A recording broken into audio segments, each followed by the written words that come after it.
Welcome to Close Listening. I'm Zach Morgenstern, joined as always by silent co-host Ludwig von B. Well over a year ago, I set out on the Herculean task of listening to and reviewing every single Bob Dylan studio album.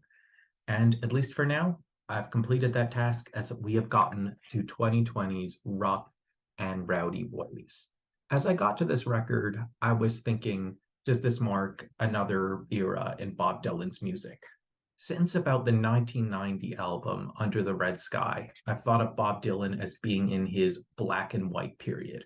This is a term I'm using literally to refer to the fact that most of the album covers in this period are black and white photos, but also that he sort of evolved from sort of contemporary songwriter to someone who more cosplayed as an old-timey blues singer who sang with a kind of performed grit in his voice. He was, no longer the sort of quirky, sometimes confessional songwriter he was in his younger days. As a whole, I would say this album largely marks yet another chapter in Bob Dylan's black and white period, albeit it's one that's been informed by his diversion into jazz covers with the three previous albums, as well as one that maybe sets out to be a little different than the sort of hardline blues albums. The first, and in my opinion, best track on this record is called I Contain Multitudes. This title is a quotation from the Walt Whitman poem Song of Myself.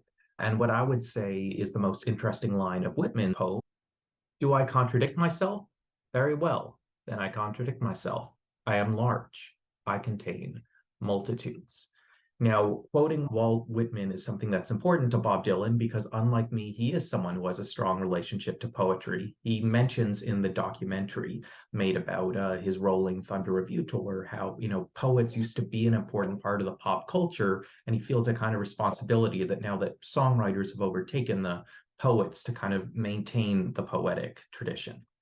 But as for this song, one might expect this weird phrase that comes from a 19th century poem to be something very cryptic, mysterious, perhaps pretentious and alienating. But in fact, the meaning of the song is quite intuitive and quite simple. Dylan basically lists all of his identities and influences, the multitudes of identities he contains. Both Dylan and those who analyze him have pointed out that it's a mistake to interpret Bob Dylan's songs as autobiographical. But with a song like this one, it's hard not to read it as broadly autobiographical. Why would Dylan list all these multitudes a character contains if it's just some random character we've never seen before and will never see again? He's at once telling us about himself and not really telling us about himself because there's so many details here and there's so much room for interpretation. One senses a fine balance between confessional songwriting while maintaining a high degree of mystery as to who the songwriter actually is. Track number 2 is called False Prophet. This is more of a straight blues song given some slightly distinct personality with its heavy, bassy riffs.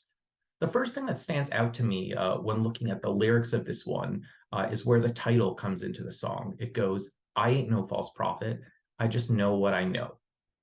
Again, one doesn't have to read this too autobiographically, but a key part of Bob Dylan's musical life story was him feeling like he'd been miscast as a prophet, as the voice of the 1960s generation.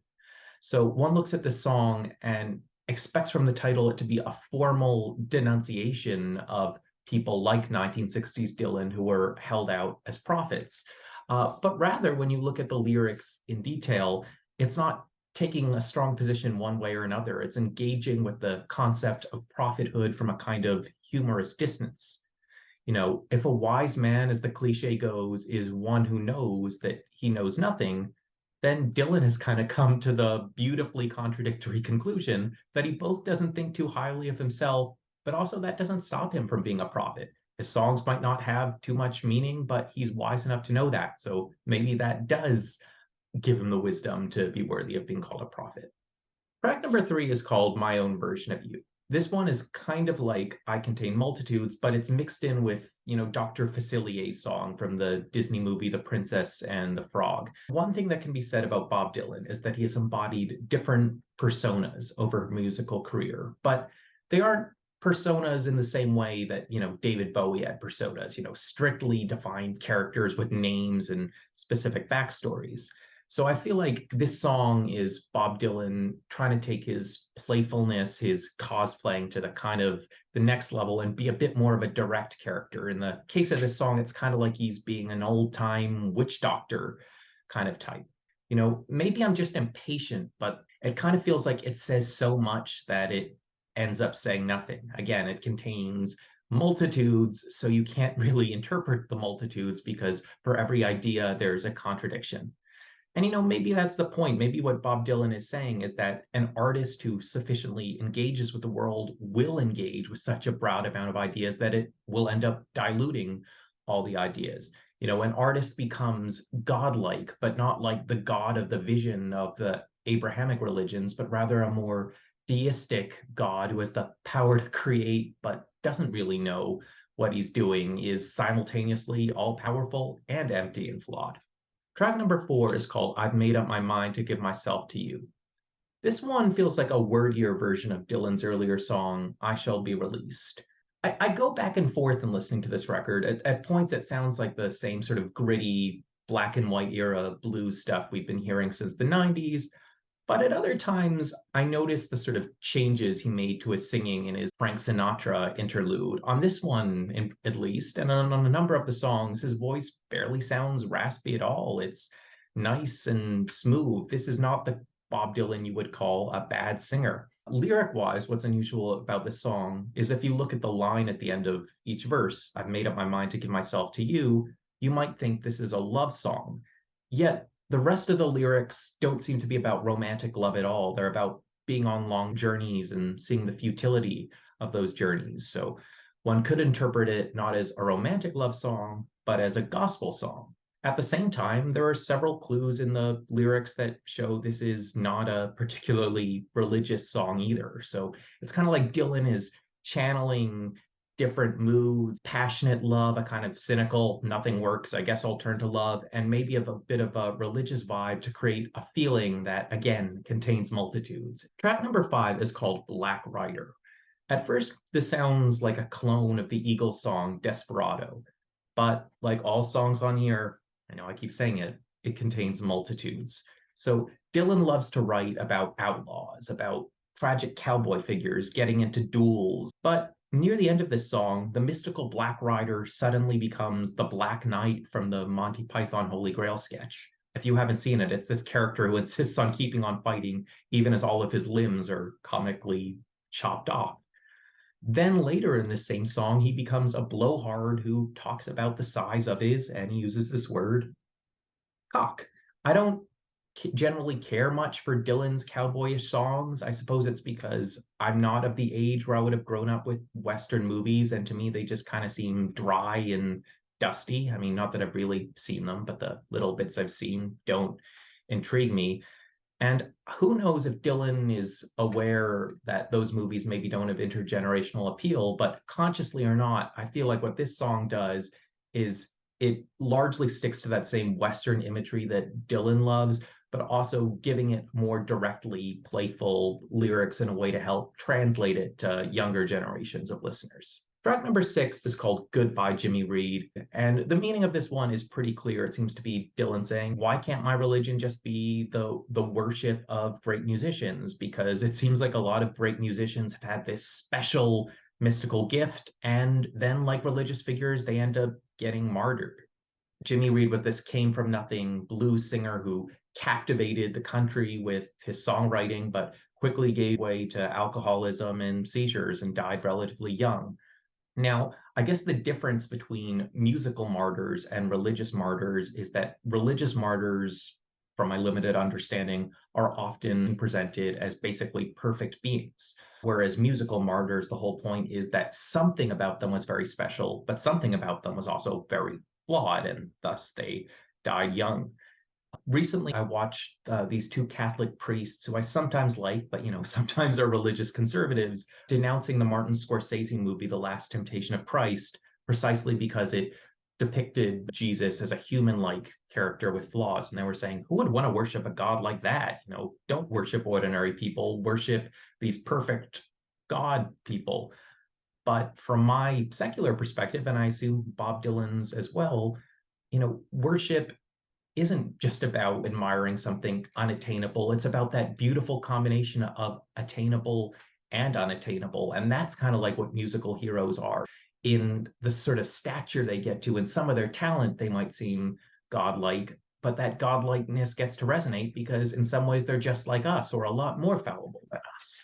Track number 7 is called Mother of Muses.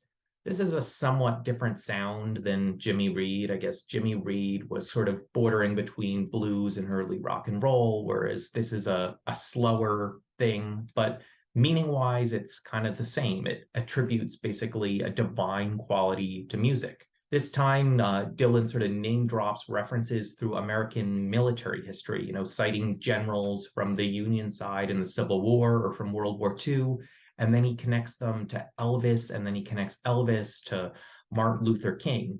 These are all very different figures, yet Dylan tries to paint them all as the same brush, all as heroes who, in one way or another, fought against racism, whether it was racist opponents on the other side of the war, the segregation of the music industry, or segregation in general. And simultaneously, while portraying them as heroes, he portrays them as artists, because I guess the act of, making a political statement requires on some level creativity.